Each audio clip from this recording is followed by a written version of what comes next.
자, 지난 시간에는 사도 바울이 2차 전도 여행 때 드로아에서 꿈을 꾸고 이제 그 유럽으로 상륙하는 그것까지 살펴보았습니다. 그 부분을 조금 더 자세하게 살펴보도록 하겠습니다. 요것이 이제 아주 간략하게 그린 여기에 그리스고요. 여기에 이제 마게도니아입니다. 여러분 근데 그리스라는 단어가 우리 신약 성경의 개역 개정판에 나옵니까? 안 나오죠. 뭐라고 나옵니까? 아가야라고 나와요. 아가야 나오너라 달 따러 가자 할 때.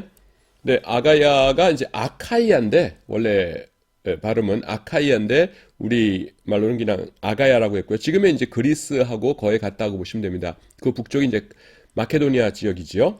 그래서 이렇게 이제 터키가 있고 여기가 이제 흑해고요. 흑해고 여기가 이제 그 무시아 그리고 여기가 드로아라는 지역입니다. 드로아가 어디라고 했어요? 트로이입니다. 트로이 전쟁 할 때 그 트로이예요. 그래서 사도 바울은 원래 이렇게 와가지고 2차 전도 여행 때 동쪽으로 돌아서 이렇게 쭉 여행하려고 그랬는데 여기서 하나님께서 복음을 전하지 못하도록 하시죠. 좀 이상한 구절인데 거기서 그 복음을 전하고자 하되 예수의 영이 허락지 아니하시는지라 이렇게 나옵니다. 근데 이제 여기서 사도 바울이 꿈을 꿨다고 했죠. 꿈을 꿨더니만 이 마게도니아 사람 하나가 서서 가로되 건너와서 우리를 도우라 한즉 그 꿈을 꾸고 난 다음에 깨서는 하나님께서 이리로 가라오시는구나 해가지고서는 일행이 여러분 누구입니까? 2차 전도 여행의 일행 바울하고 그 다음에 누구죠? 실루아노라고도 하고요. 그 다음에 이제 젊은이인 디모데입니다. 그래서 가가지고서는 사람은 지어버리죠. 그리고 가가지고서는 처음에 네아폴리라는 곳에 상륙을 하고 네아폴리는 그냥 그 조그만 항구를 말합니다. 그 다음에 첫 성이 빌립보죠. 빌립보에서 어떤 일이 발생합니까? 일단 회당을 찾아서 회당에 가서 예배를 드리려고 해요. 그래서 회당을 가려고 했는데 빌립보에도 분명히 회당이 있었을 겁니다. 없었을 리가 없죠. 그런데 사도 바울이 못 찾았어요. 그래서 근처에 이제 강가로 나가는데 그 강 이름이 성경에는 안 나오는데 지각티스라는 강입니다. 지각티스 강. 누가 뭐 지각을 했는지. 하여튼 지각티스 강에서 강가에 있다가 거기서 누구를 만나냐 하면은 루디아라고 하는 여인을 만나죠. 그런데 이제 루디아를 전도했는데 이 사람이 자주장사라고 나오죠.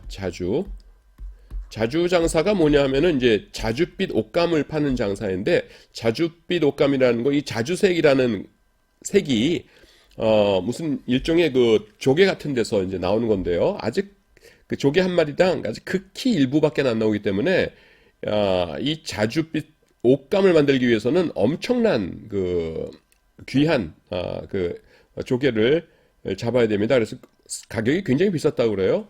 그래서 자주장사라고 하면은 보통 이제 오늘날에 무슨 그 명품 제품에 그러니까 뭐 제가 아는 명품이 없어가지고 이를테면 뭐 루이비통의 명품인가요? 모르겠지만 하여간 루이비통 뭐 서울지사장 뭐 이쯤 되는 분이었다고 그래요. 그래서 루디아를 만나서 이제 빌립보에서 열심히 전도를 합니다. 그리고 빌립보에서 무슨 일이 있습니까?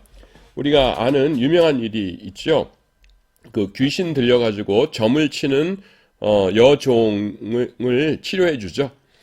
그래서 이제 귀신이 점을 쳤었는데 여러분 점을 친다는 거가 귀신이요 미래를 알아맞춥니까? 못 알아맞춥니까? 미래는 하나님께서만 아세요. 귀신이 모릅니다. 아는 건 뭐예요? 현재하고 과거만 알죠. 귀신이.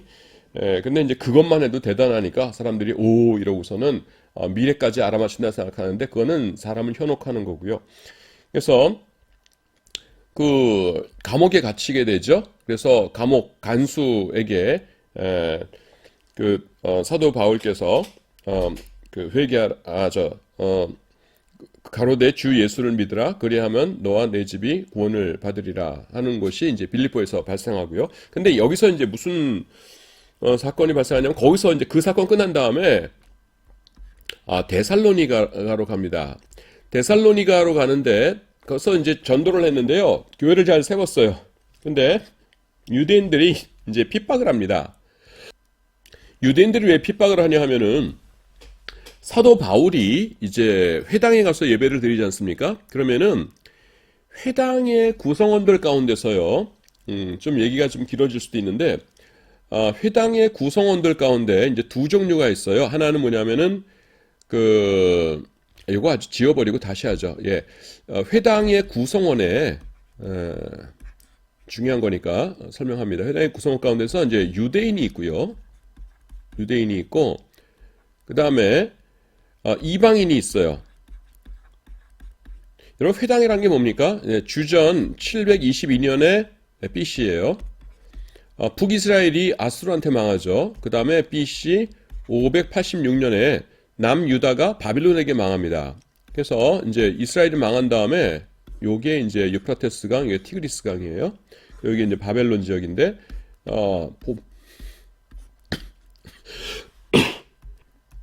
포로로 끌려가지요. 포로로 끌려간 다음에 여기서 이제 그 유대인들이 이제 흩어져 살게 되는데 그거를 우리가 이제 디아스포라라고 그러고요. 디아스포라.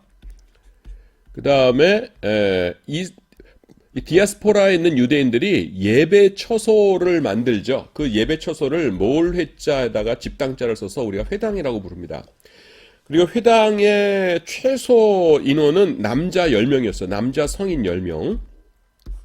그래서 남자 성인 10명이 안 되면은 이제 좀 멀어도 다른 회당 가서 예배를 드려야 되고 10명이 된다 그러면은 우리도 우리 마을에 회당 세우자 해서 새로운 회당을 만들 수가 있었습니다.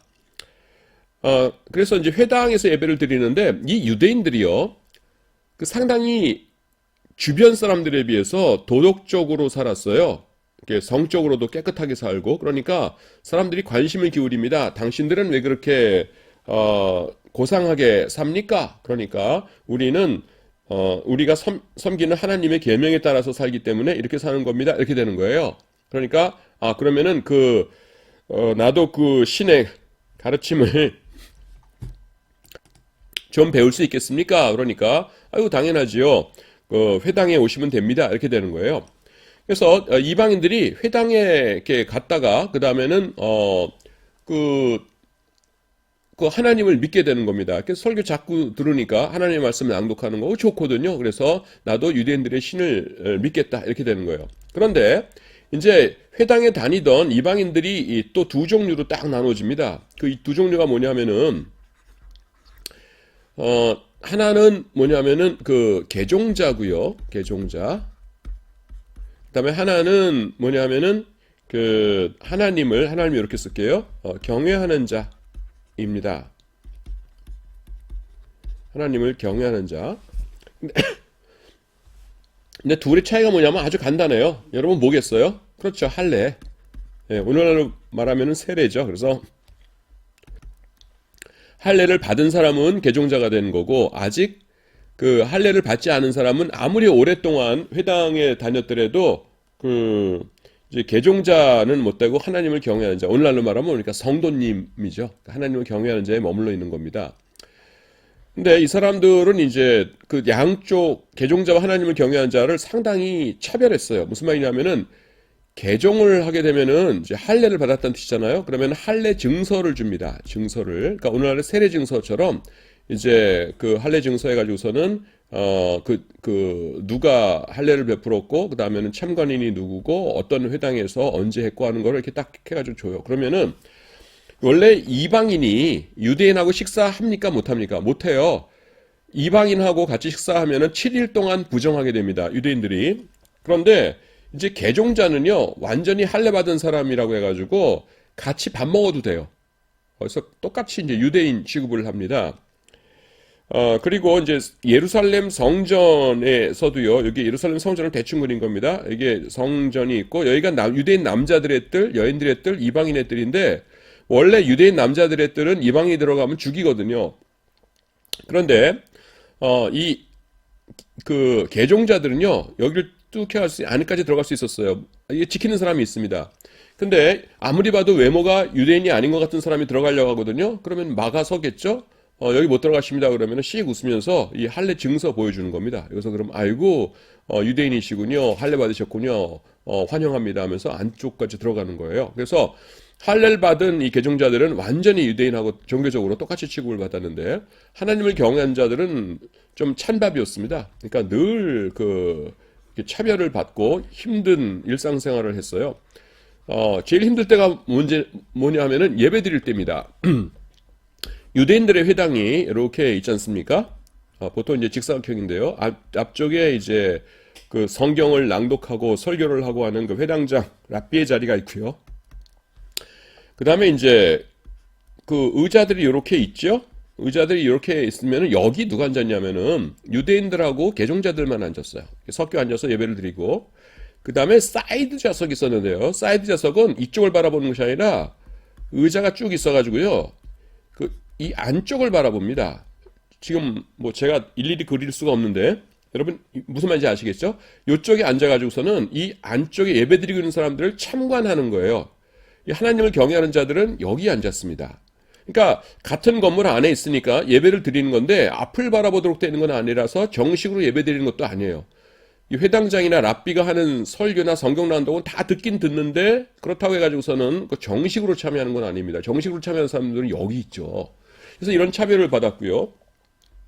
그 다음에 그 설교를 하는 이 랍비들이 툭 하면은 이 사람들을 괴롭혔어요. 뭐라고 괴롭혔냐면은 실제로 그런 말씀들이 있는데요. 하나님께서 아브라함에게도 그러셨고 모세에게도 그러셨고 뭐라고 하셨냐면은 그 할례를 받지 아니하는 자는 내 백성 중에서 끊어질 것이라 그러셨거든요. 근데 끊어진다는 게 뭐예요? 아주 극단적으로 말하면 지옥 간다는 겁니다. 그러니까 가끔 가다가 이제 그러니까 안식일에 예배드리다 말고서는 하나님을 경외하는 여러분 이렇게 오늘도 이제 회당 예배에 참석해 주신 거 감사합니다. 참석해 주신 건 감사한데 죄송합니다만은 그 여러분들이 할례를 받지 않으면은 아무리 여기 참석해봤자 소용없습니다. 할례를 받지 않으면은 하나님의 백성에서 끊어지게 되는 겁니다. 여러분 천국 간다는 거 내가 보장 못합니다. 할례 받으세요, 할례 받으세요 이러는 겁니다. 그러니까 이 사람들은 맨날 괴로웠죠. 그럼 우리 생각에는 아유 그까지 할례 뭐 받지 그거 안 받고서 그렇게 고통을 당해 그러는데 그 옛날에 할례 받는다는 게 보통 일이 아니었어요. 여러분 그 할례가 뭡니까? 오늘날로 말하면은 포경 수술이잖아요. 그런데 포경 수술이 그 당시에 이제 세 가지로 어려웠어요. 첫 번째는 뭐냐면은 굉장히 고통스러웠습니다. 유대인들은 몰라요. 왜냐하면 난 지 8일 만에 할례를 받았으니까 자기가 할례 받았을 적에 뭐 아팠는지 안 아팠는지 그거 어떻게 기억합니까? 태어나자마자 8일 만에 할례를 받는데. 그러니까 유대인들은 고통 없이 지나가요. 근데 어른이 돼서 20대, 30대, 40대의 어른이 그 할례를 받는다. 그거 굉장히 어려운 일입니다. 요즘은 이제 다 마취를 하고 그러니까 그 정도 수술은 뭐 그렇게 큰 수술이 아닙니다만은 그 당시에 변변한 마취제도 없었거든요. 근데 그 당시에 할례를 받는다? 이게 보통 일이 아니죠. 그 다음에 두 번째는 이게 위험했어요. 위험. 옛날에 항생제가 있던 시대도 아니고, 그 다음에 뭐 칼이나 어떤 경우에는 부싯돌 칼, 그게 좀 더 안전하다고 해서 부싯돌 칼 사용해서 이제 포피를 베었는데, 이거 뭐 나중에 세균 감염돼 가지고서는 그 병이 나기도 하고 아니면은 뭐 과다 출혈로 이렇게 쓰러지기도 하고 굉장히 위험했어요. 그 다음에 세 번째가 뭐냐면은 이제 그 완전히 이제 소외가 됩니다. 자기 동족들로부터. 무슨 말이냐면은 여러분 우리가 요즘 TV 보면은 무슨 뭐 아프리카나 아니면은 뭐 남미나 아니면은 그 인도네시아 정글이나 이런 데 가 보면은 몸을 상하는 부족들이 있죠. 목에다가 이렇게 여자들이 고리 이렇게 막 끼워가지고서 목을 길게 늘리고서는 목이 길어야 미인이다. 그래서 이제 목 길게 하고 어떤 부족 가면은 입술을 아랫입술을 이렇게 뚫죠. 그래가지고서는 원반 같은 거 이렇게 만들어서 거기다가 이렇게 끼우고 그 다음에는 뭐 귀 이렇게 볼을 뚫어가지고 거기다가 뭐 동그란 접시 같은 거 끼우고 다니고 또 뭐 이러지 않습니까? 뭐 그런 것들 많이 있죠. 그런 거 볼 때 우리가 저거 멋있다 그럽니까? 아니면은 징그러 이럽니까? 저 사람들 왜 저래? 아유 미개하구만 이렇게 생각할 거 아니에요? 그런데 그 당시에 로마 제국의 다른 사람들이 볼 적에 이 할례가 그랬어요. 그래서 아유 저 미개한 풍속이다. 왜 생사를 잘라내느냐 이랬거든요. 근데 자 어떤 로마 사람이나 그리스 사람이 있습니다. 자기 친구들하고 이렇게 잘 지내면서 지내왔는데 어렸을 때부터 어느 날 유대인들하고 친해지게 됐어요. 그래서 회당에 다니기 시작했습니다. 그 다음에 할례를 받았네요. 그런데 그 당시에 문화 중에 어떤 것이 있습니까? 공중 목욕탕 문화가 발달했죠. 로마 시대 때. 그래서 늘 사교회장이 공중목욕탕에서 같이 사우나하고 뭐 이런 거였는데 유대인들을 하고 사귀더니만은 신체를 훼손하고 나타났습니다. 그러면은 징그러. 아유 이 야만인 녀석. 이제 너도 이제 야만인 다 됐구나. 이렇게 되면서 동족들에게 소외를 당하는 겁니다.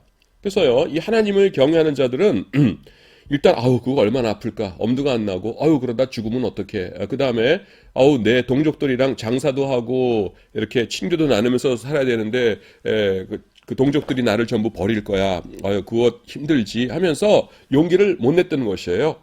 그래서 이 사람들은 회당 예배에 참석해가지고서는 맨날 그 랍비들이 여러분 그랬다가는 이제 하나님의 백성에서 끊쳐집니다. 빨리 할례 받으세요 그러는데 그 말씀이 맞긴 맞는데 이런 것 때문에 제대로 할례를 받지 못했습니다. 그래서 역사책에 나오는 이제 실존 인물인데요. 두루실라라고 하는 그 유대인 여인이 있었어요. 그래서 그 뭐 책에 따르자면은 굉장히 미인이었고 그 다음에는 부자 남편과 살다가 이제 남편이 죽었기 때문에 이제 사별을 했다고 합니다. 그래서 이제 새 남편을 구하는데 이방인 남자들이 많이 청혼을 했다고 그래요. 근데 이 드루실라가 유대인 여인이었기 때문에 내 남편이 되기 위해서는 할례를 받아야 된다 이런 조건을 내걸었다는 겁니다. 그랬더니만 다들 도망갔다고 이렇게 책에 나옵니다. 그 정도로 이게 굉장히 힘든 일이었어요. 그래서 하나님을 경외하는 자들이 마음의 고생을 많이 하면서 살았습니다. 자, 그런데 지금 여러분 이상하다. 사도 바울 그 세 번에 걸친 전도 여행 사도 바울 일대기 하다가 갑자기 왜 회당 얘기가 나오지 그러는데 사도 바울이 회당을 중심으로 사역을 했기 때문에 이것을 설명하지 않을 수가 없어요. 그래서 지금 설명하는 겁니다. 그런데요, 사도 바울은요, 사도 바울 이전에 이 회당 예배의 어떤 중요한 요소를 하나 말씀드립니다. 그건 뭐냐면은 드루실라도 지울까요? 그건 뭐냐면은요, 이제 설교할 시간이 되지 않습니까? 설교할 시간이 되면은 이 회당장이 이렇게 딱 보다가 저 사람이 설교자겠다 하면은요 미리 부탁을 해요. 그래서 자 회당 예배가 이를테면 뭐 아침 10시 시작이다. 근데 아침에 9시에 회당 가보니까 어떤 사람이 이 랍비 같이 생긴 사람이 있다. 그러면 어떻게 하냐면은 혹시 랍비이신지요? 네, 맞습니다. 그러면 잘 오셨습니다. 오늘 그 10시부터 우리 회당에서 예배가 있는데 설교 좀 부탁드리겠습니다. 그러면 그럴까요? 그러면은 그 사람이 이제 저기를 하는 겁니다. 그다음에 유대인들이 회당 예배 때 제일 처음에 하는 것 중에 하나가 뭐냐면은 성경 낭독이었거든요. 여러분 성경 낭독을 왜 했냐면은 그 당시 사람들이 성경책이 집에 없었고요. 그 다음에 글자 읽을 줄 아는 사람이 몇 명 없었어요. 그러니까 성경은 회당에 오면은 읽는 겁니다. 자, 사람들이 일주일에 한 번씩 성경에 와야 성경 낭독을 들으니까 조금 읽었겠어요? 많이 읽었겠어요? 많이 읽었죠. 그래서 성경을 굉장히 많이 읽었습니다. 그래서 낭독을 하고 있는데 어떤 사람이 이제 앉아 있는 거예요. 봤더니만 랍비 같아요. 그러면 어떻게 합니까? 사람을 이렇게 보내가지고서는 저 혹시 그 랍비이신지요? 예, 맞습니다. 그러면 오늘 저기 설교 좀 해주시겠습니까? 알겠습니다. 하면은 심부름 했던 사람이 이 회당장한테 와서 랍비님 맞고요. 오늘 설교해 주시겠답니다. 그러면은 오케이 하면서 이제 귀한 랍비님이 오셨다고 합니다. 모시겠습니다. 하면서 이제 설교를 이 사람을 시키는 겁니다.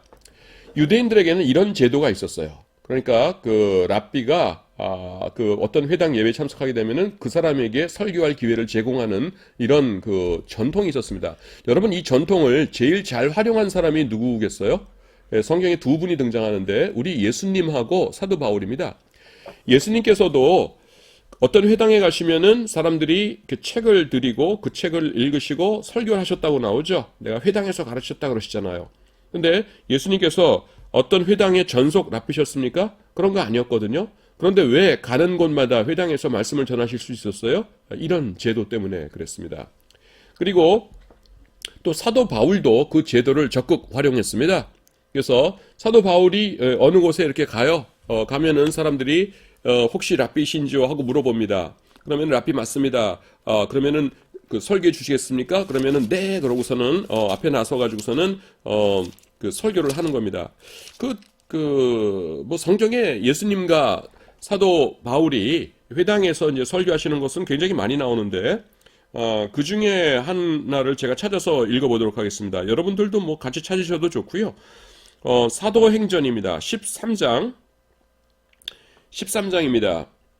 14절부터 제가 읽겠습니다. 여러분 13장이면 몇 차 전도여행입니까? 네, 1차 전도여행이에요. 1차 전도여행하고 2차 전도여행 사이에 예루살렘 공의회가 있었다고 말씀드렸죠? 그래서 그곳이 이제 15장이니까 예루살렘 공의회가 13장이면 1차 전도여행입니다. 자, 13장 14절부터 제가 읽어볼게요.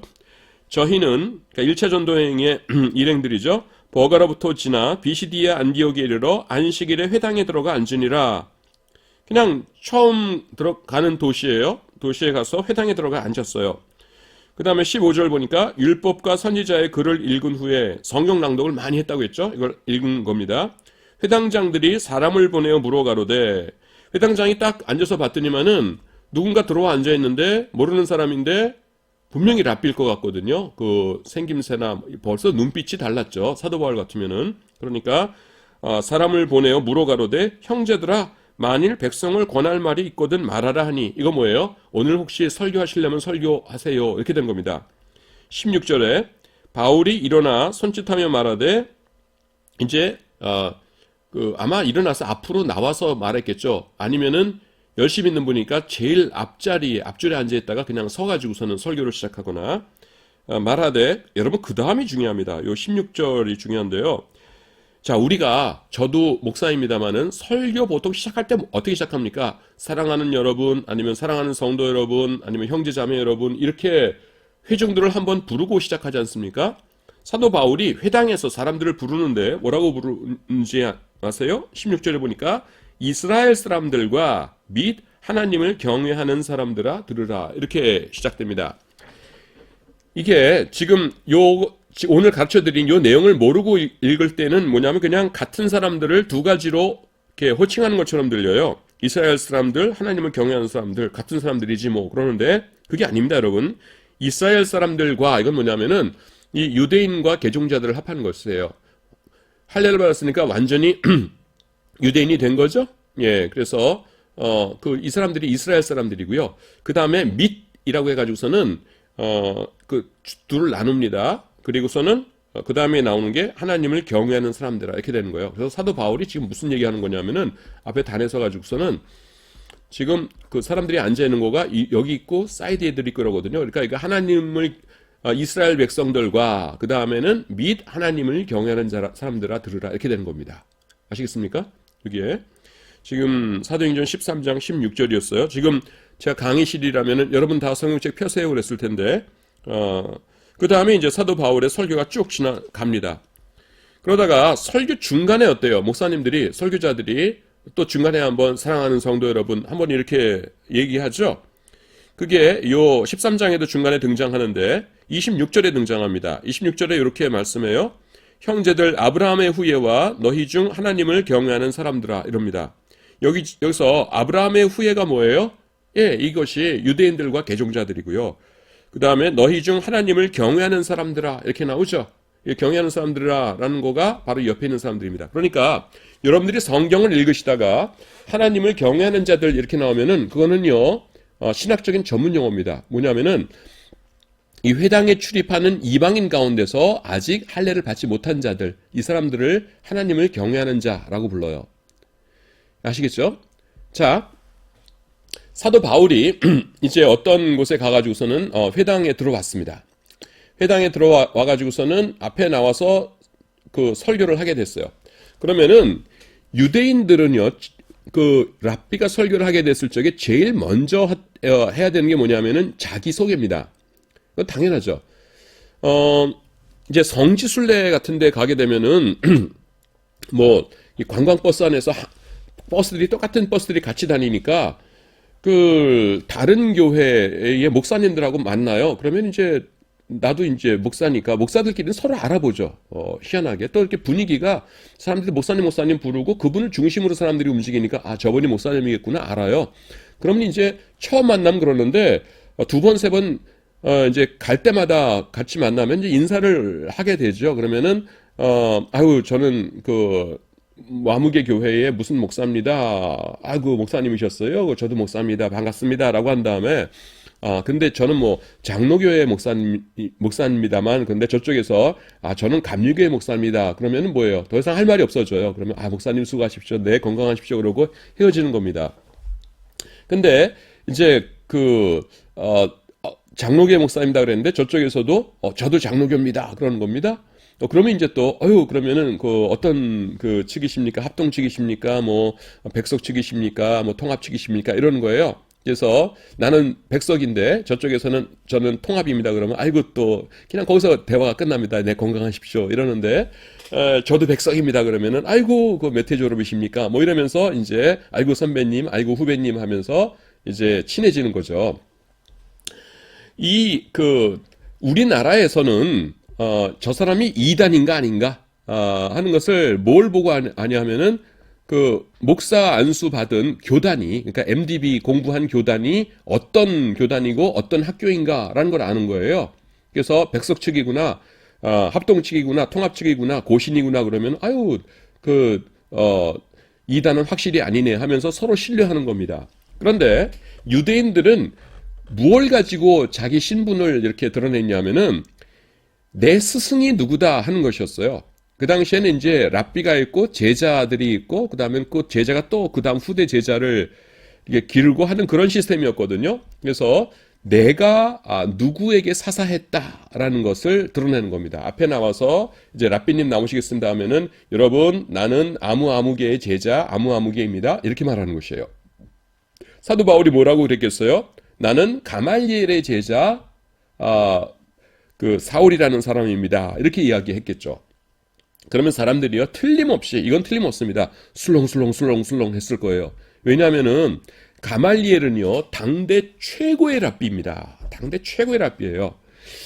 여러분들 사도행전에서 사도 바울을 사내들인이 처음 체포해가지고서는 데려왔을 적에, 가말리엘이 일어서 가지고서는 너희가 하는 일을 조심하라 하면서 한마디 딱 했죠. 그러니까, 사내들인 모든 사람이 가말리엘의 말을 경청하고 가말리엘이 제안한 거에 따라서 일을 처리하지 않습니까?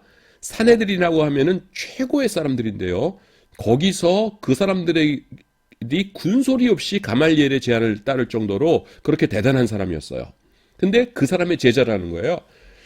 그러니까 사람들이 수근수근 하면서 설마 우리가 알고 있는 그 가말리엘은 아니겠지 하면서 이렇게 의심의 눈초리로 바울을 쳐다봅니다. 가말리엘의 제자가 여기까지 올 리가 없잖아 이러면서 예루살렘에 있겠지 그러면서 그럴 때 사도 바울이 씩 웃으면서 예 맞습니다. 여러분들이 생각하시는 그 가말리엘이 바로 저의 스승님이십니다. 이렇게 하는 겁니다. 그러면 뭐예요? 사람들이 깜짝 놀라겠죠. 정말이다. 우리 회당이 생긴 이후로 저런 거물은 처음이다. 가말리엘의 제자라니 이게 웬일이냐 하면서 이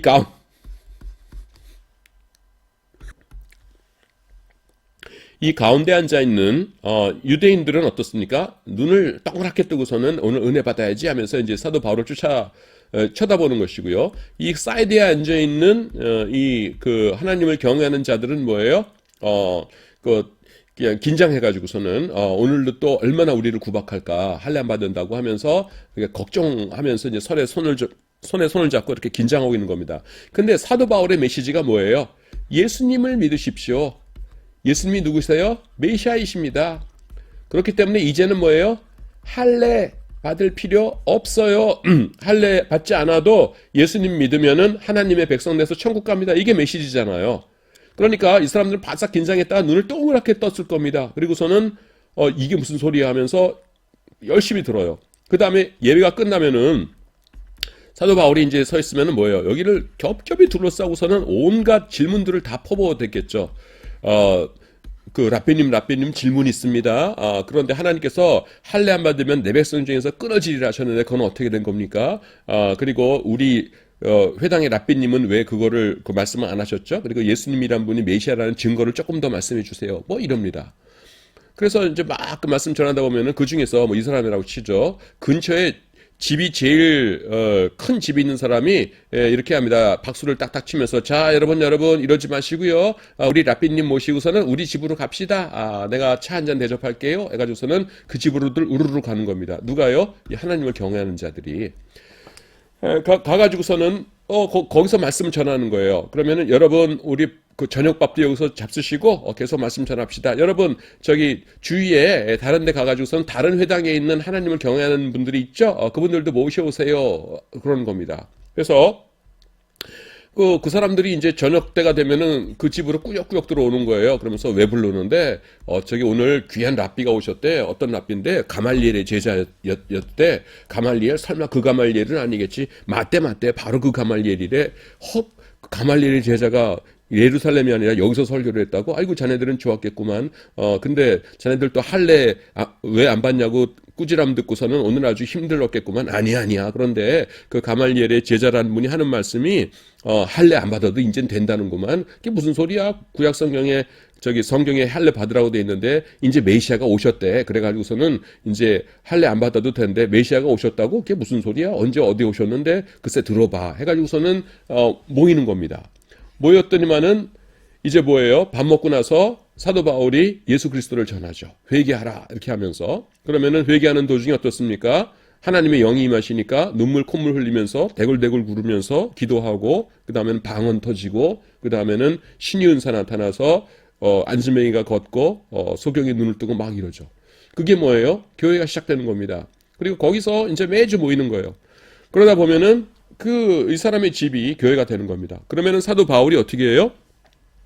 아마 그 집 주인이었을 텐데, 그 공동체 가운데서 지도자가 될 만한 사람을 골라서, 이렇게 안수해가지고서는 장로님으로 세우고 또 다른 데 가는 겁니다.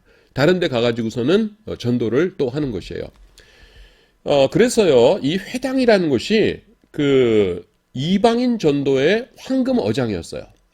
여러분 생각해 보세요. 만약에 이런 식으로 전도를 안 하고 사도 바울이 그냥 시장에서 그냥 전도를 했다고 해보세요. 자, 여기가 넓은 시장입니다. 사도 바울이 막 외칩니다. 여러분 예수 믿으세요. 그랬더니만 한 서너 명이서 이렇게 무슨 소리 하는 사람이야? 그러면서 듣습니다. 그랬더니만 여러분 예수 믿으시기 바랍니다. 그러니까 이 사람들은 아무것도 몰라요. 성경에 대해서. 그러니까 예수가 누굽니까? 그러니까 메시아이십니다. 그러는 거예요. 그러니까 메시아가 뭔데요? 메시아시라는 게 뭐냐면은 구약 성경에서 예언하신 하나님의 구원자이십니다. 구약 성경이요? 구약 성경이 뭐죠? 구약 성경이 여러 종류가 있는데요. 그 중에 제일 유명한 게 모세오경입니다. 모세오경이요? 모세는 또 누굽니까? 모세가 누구냐 하면요. 여러분 어떻습니까? 끝이 없겠죠. 그래가지고서는 아주 기본적인 것도 다 설명을 해줘야 돼요. 그래서 한 두어 시간 막 복음을 설명했습니다. 했더니만은 이 사람들이 다 들은 다음에 아이고 듣긴 들었는데 나는 예수 못 믿겠습니다. 그러고선 가버리는 거예요. 그런 거예요. 그날 오전에 노력한 거가 허탕이 되는 겁니다. 여러분 어느 세월에 이렇게 해가지고서는 전도를 하고 교회를 세우냐고요. 너무 비효율적이죠. 그런데 회당에 가면은요, 여러분 회당에 가면은 거기 이방인들이 있어요. 그 중에서도 특히 하나님을 경외하는 자들이 있어요. 이 사람들은 뭡니까? 성경 말씀 다 배워서 알아요. 모세가 누구고 메시아가 어떤 것이고 하는 거 다 알아요. 단 뭐만 몰라요? 바로 예수님이 메시아이시다. 요것만 몰라요. 그러니까 사도 바울이 요것만 얘기해 주면은 어떻게 되는 거예요? 성경에 대해서 다 아는 사람들이 교회 멤버가 되는 겁니다. 그러니까 어떻습니까? 훨씬 효율적이죠. 그래서 사도 바울은요, 어느 곳에 가든지 간에 일단 제일 먼저 회당부터 찾습니다. 회당부터 찾는 이유가 우린 이제 그런 말씀 많이 들었어요. 이방인의 사도이긴 하지만은 자기 동족을 너무나 사랑했기 때문에 먼저 회당을 찾아가서 유대인들에게 복음을 전했다. 그렇게 우리가 많이 들었는데 그것도 맞는 말씀이고요. 그 동족을 사랑했기 때문에 간 것도 맞는 거고, 그런데 이 회당이 이방인 전도의 황금 어장이었어요. 그래서 회당부터 찾은 겁니다. 제가 지금 루디아 전도하는 얘기 하다가 회당을 찾다가 없어가지고서는 거기 지각티스 강에서 전도를 했다라는 것을 말씀을 드리니까 회당을 왜 갔을까라고 생각하시는 분들이 있을 것 같아가지고 또 이게 중요한 것이에요. 그래서 제가 이걸 아주 통째로 다 설명을 했습니다. 자, 그러니까 빌립보예요. 빌립보에서 그런 일이 생겼습니다. 그래서 회당을 찾다가 없어가지고 분명히 있었을 텐데 바울이 이제 못 찾았겠죠. 하나님께서 루디아를 만나게 하기 위해서 아마 못 찾게 하셨을 겁니다. 그래서 거기서 지각티스 강가에서 루디아를 만나서 전도를 합니다. 그리고 교회가 세워지죠. 그 다음에 빌립보에서 무슨 일이 있습니까? 그 귀신 들린 아이를 고치죠. 귀신 들린 여종을 고치니까 그 사람들이 뭡니까? 그 주인이 이 나쁜 놈들이다 하면서 고소를 하죠. 그래서 빌립보에서 감옥에 갇힙니다. 감옥에 갇혔다가 밤에 우리가 잘 아는 대로 그 사건을 제가 자세히 설명하지는 않을게요. 지금 커다랗게 줄거리 설명해야 되는 시간이라 그냥 여러분들이 아신다고 생각하고 그냥 살짝만 얘기할게요. 그래서 이제 간수가 주여 선생이 내가 어찌하여 구원을 얻으리까? 그러니까 뭐라고 말씀하십니까? 16장 31절이죠. 사도행전. 그래서 가로되 주 예수를 믿으라. 그리하면 너와 내 집이 구원을 얻으리라. 그러시죠. 그 다음에 가는 곳이 어디예요? 데살로니가죠. 데살로니가. 그래서 데살로니가에서 이제 전도를 하는데 지금 여러분 그 데살로니가에서요 유대인들이 핍박이 엄청났어요. 유대인들이 왜 핍박을 하냐면은 여러분 보세요. 조금 전에 설명해 드린 거가 이제 다 연결이 되는 건데 자 이방인들 가운데서 개종자들이 있고 하나님을 경외하는 자들이 있다고 그랬죠. 여러분 상식적으로 개종자가 많았겠어요? 하나님을 경외하는 자들이 많았겠어요? 하나님을 경외하는 자들이 훨씬 많은 겁니다. 그래서 이 사람들이 이제 여기서 있는데 이 사람들이 어떤 역할을 해주냐면요. 그 주변에 있는 이방인 사회와 그 유대인 사회를 연결시켜주는 연결고리의 역할을 하는 거예요. 연결고리. 이해가 되시죠? 뭐 따로 설명을 안 해도. 그래서 굉장히 유대인들로서는 버팀목이 되는 든든한 사람들인데요. 사도 바울이 한번 어떤 도시를 휩쓸고 지나가면 뭡니까? 각 회당들마다 이 하나님을 경외하는 자들이 쏙쏙 빠져나가서 다시는 회당에 안 오는 겁니다. 그러고서는 이 사람들 어디 갔어? 그러면 어디 있어요? 교회에 있는 거예요. 자기들끼리 교회를 만들고 이제 교회에서 열심히 신앙생활하고 회당으로 다시는 안 돌아갑니다. 그러니까 유대인들이 화가 나요, 안 나요? 화가 나는 거예요. 그래서 근데 유대인들이 자기들이 점잖은 체면에 자기들이 몽둥이 들고 사도 바울을 쫓아다닐 수는 없으니까 깡패를 사요. 그래서 성경에 비류라고 나옵니다. 비류.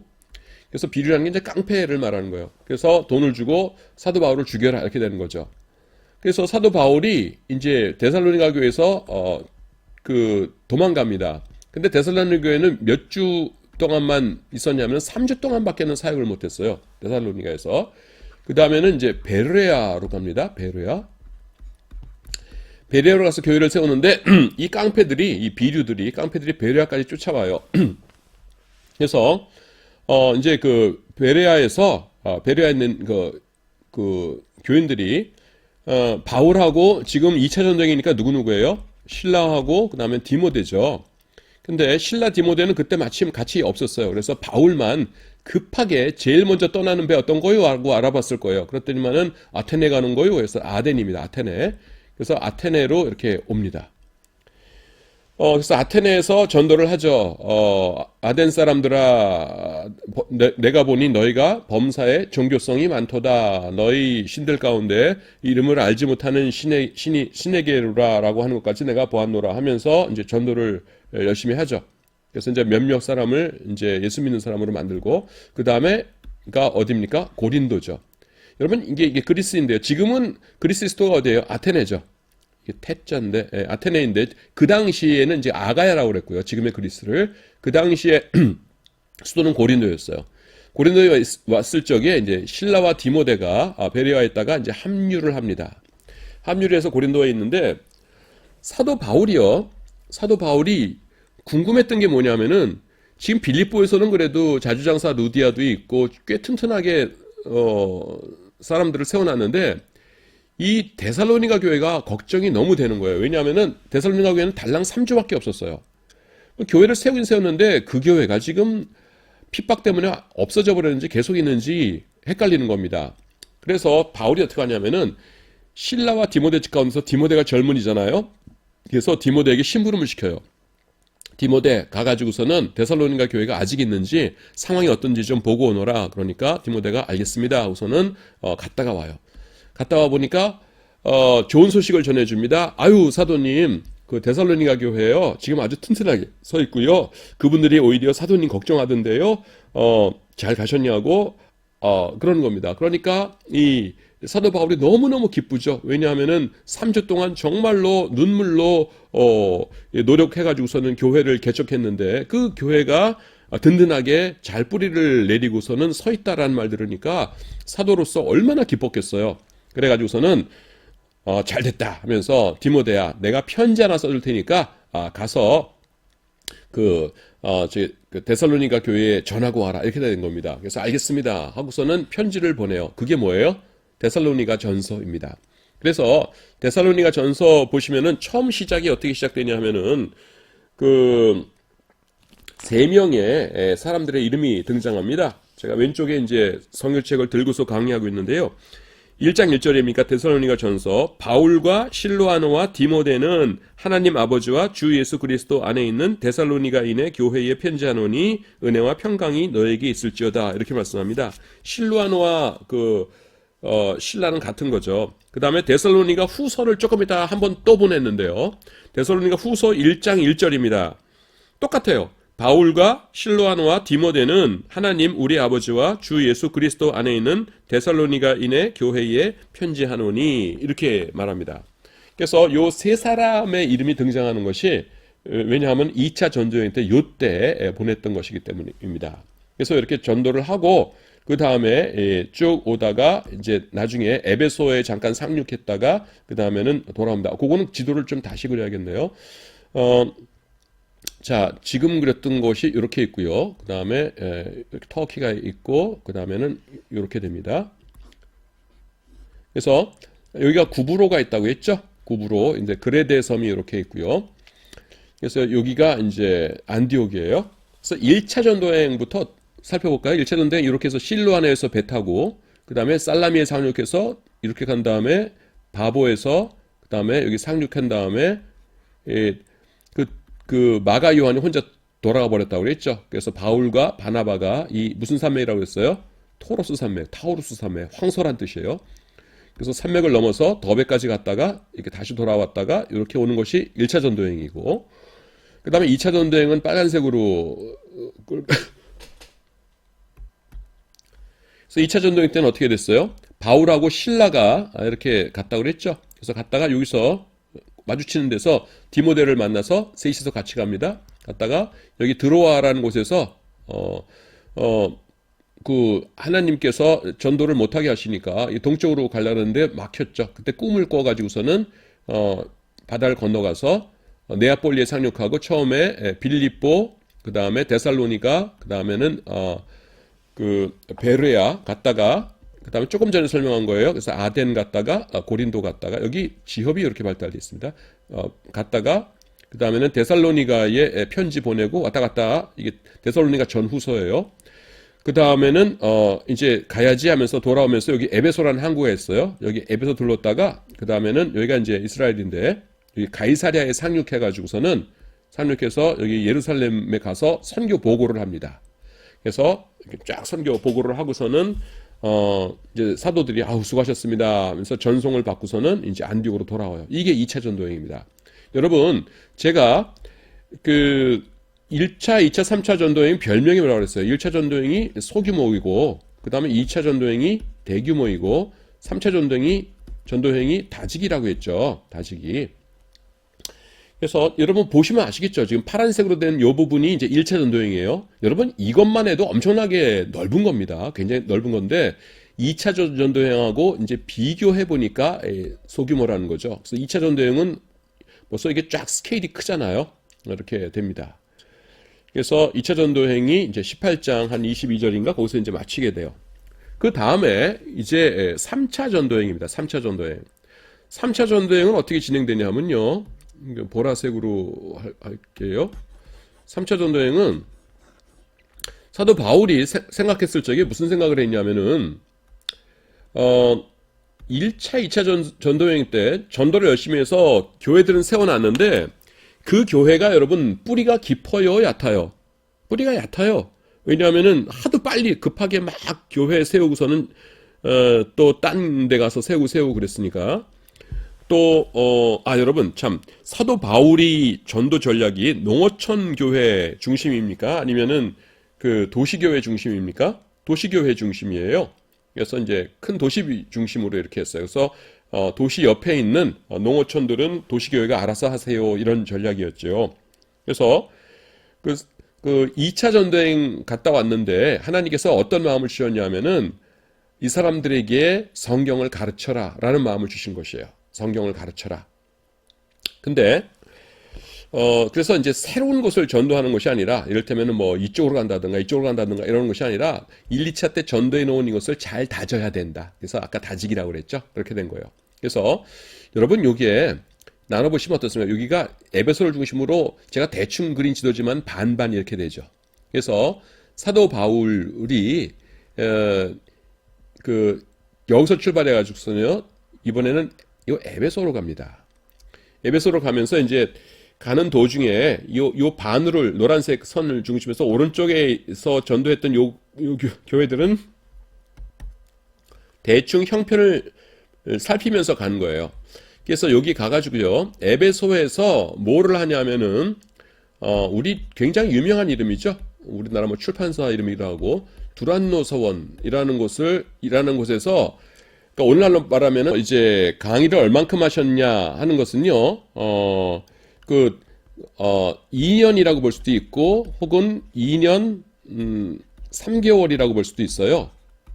그럼 2년이면 2년이고, 2년 3개월이면 2년 3개월이지, 그게 뭐냐 그럴 텐데, 처음에 성경 보시면은, 3개월간 이제 여기서 두란노 서원에서 강론했다라고 한 다음에, 그 다음에는 온 이태 동안, 2년 동안 강론했다 이렇게 나와요. 성경이 앞뒤로 이렇게 나옵니다. 그래서 이 2년이라는 기간을 앞에 3개월을 포함해서 2년이라고 봐도 되고요. 문법적으로 둘 다 돼요. 혹은 3개월 끝난 다음에 그 다음에 플러스 2년 이렇게 해도 돼요. 그래서 플러스 2년 할 경우에는 두란노 서원에서 강의한 것이 2년 3개월, 그 다음에 3개월이 2년에 포함된 것이다. 토탈이 2년이다 할 경우에는 그냥 두란노 서원에서 2년 강의 이렇게 되는 겁니다. 지금 그 에베소가 발견이 됐는데, 에베소가 이제 유적지가 발견됐는데, 두란노 서원이 정확하게 어떤 건물인지는 아직도 안 나왔습니다. 그래서 그냥 에베소에 가보시면은 그 도서관 건물이 있거든요. 그래서 도서관 건물 중에 어느 일부가 아니었을까? 그냥 그렇게 추측들만 하고 있어요. 그런데, 여러분 그 두란노 서원에서 강의를 한 것이 뭐냐면은 지금 사람들을 모아놨기 때문에 그러니까 교회를 세워놨는데 그 성경적인 기초가 많이 없죠. 이방인들이 주를 이뤘으니까. 그래서 여기다가 사람들을 모아다가 성경을 가르치는 거예요. 2년 내지 2년 3개월 동안. 그래서 다지기라고 제가 별명을 붙인 겁니다. 그래서 1차 전도 여행은 1차 전도여행은 소규모, 2차 전도여행은 대규모, 3차 전도여행은 새로운 전도지를 간 적이 없죠. 그래서 기난 거는 다지기입니다. 그런데요, 나중에 3차 전도여행 다 마치고서는 귀국을 하실 때에 이제 예루살렘으로 귀국할 때에 요 밑에 이제 밀레도라는 곳이 있어요. 보통 이제 그 성경 밖에서는 밀레토스라고 부르는 곳인데 여기서 해변가에서 장로님들을 하고 만나서 해변 기도회를 여는 장면이 나옵니다. 그런데 해변 기도회를 할 때 뭐라고 사도 바울이 얘기를 하냐면은 내가 밤낮 3년 동안 너희를 위하여 눈물로 간구했던 것을 기억하라고 그러거든요. 그래서 3년이라는 기간이 등장해요. 3년. 그래서 3년은 뭐고 2년은 뭔가 이렇게 생각하는데 그래서 1년이 차이가 나잖아요. 1년이 뭐냐 하면은요. 사도 바울이 여기를 여행을 합니다. 자, 여러분 보세요. 지금 여기 중간이라고 했죠? 에베소까지 오는 동안에 이 동쪽 지역, 절반 지역은 대충 직접 가거나 안부를 물으면서 여기로 와요. 그렇죠? 육지. 그런데 지금 사도 바울이 전도하는 곳이 어디예요? 여기 이런 데도 궁금하겠죠. 그래가지고서는 에베소를 근거지로 해가지고서는 여기 여행을 갔다 옵니다. 그걸 이제 중간 여행 이렇게 우리가 보통 얘기해요. 그 고린도전서 이런 데 기록되어 있습니다. 그래서 그 에베소의 베이스 캠프를 가지면서 중간에 한 1년 동안 시간을 내서 여기를 갔다 오면서 이런 곳이 있었구나. 이런 것이 지금 이렇게 진행되고 있는가 하는 것을 살피면서 온 것이에요. 그래서 갔다가 이렇게 갔다가 그 다음에는 이제 돌아오면서 예루살렘에 이제 그 절기에 맞춰서 가야지라고 생각을 하고서는 오면서 그 배가 밀레드에 도착합니다. 그런데 에베소 사람들 보고 싶잖아요. 그러니까 에베소까지 갈 시간은 없으니까 에베소 장로님들 좀 내려오시라고 해라. 그래서 여기서 그 조금 전에 말씀드린 해변에서 기도를 하고 그 다음에는 그 시돈 거쳤다가 그 다음에는 예루살렘으로 오시게 됩니다. 이게 뭐냐면은 3차 전도 여행이에요. 그래서 3차 전도 여행이 이렇게 끝난 다음에 예루살렘에 왔을 적에 여기서 이제 체포가 되십니다. 그 이야기부터는 다음 시간에 하도록 하겠습니다.